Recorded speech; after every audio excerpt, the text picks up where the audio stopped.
phone or something. I forced a smile and thanked her. But my mind was racing. If he wasn't living there, then why pay rent for months? Why keep it secret? And who was he talking to? 3 days later, I did something I never imagined myself doing. I used the spare key from Daniel's keychain. I had secretly copied it.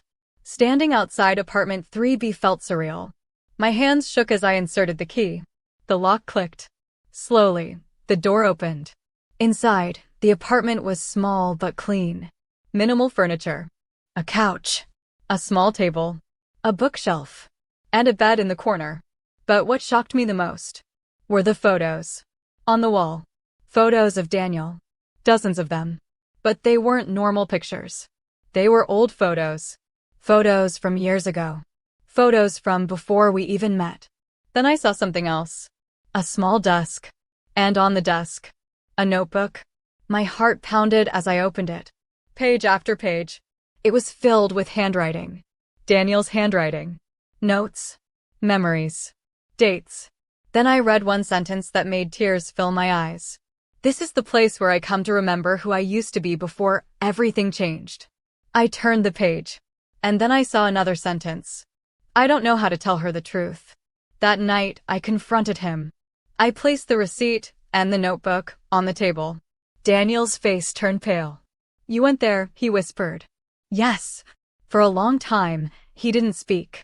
Then he finally sat down and told me something I never expected. The apartment wasn't for another woman. It wasn't a secret relationship. It wasn't an affair. 8 months earlier, Daniel had gone through something he never told me about. He had lost a major client, almost lost his job, and had fallen into a deep depression. But instead of telling me, he hid it. The apartment became his escape. A place where he could think. Write. Process his fears. He didn't want me to see him struggling. I thought I had to be strong for you, he said quietly.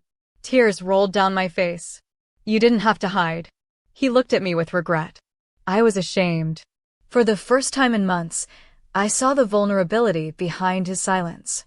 And suddenly, the mystery of the secret apartment didn't feel like betrayal. It felt like loneliness. A week later, Daniel took me back to apartment 3B. Together. We sat on the small couch where he had spent so many silent nights. Then he handed me the key. This place doesn't need to be a secret anymore. A month later, we ended the lease. But I kept the notebook because it reminded me of something important.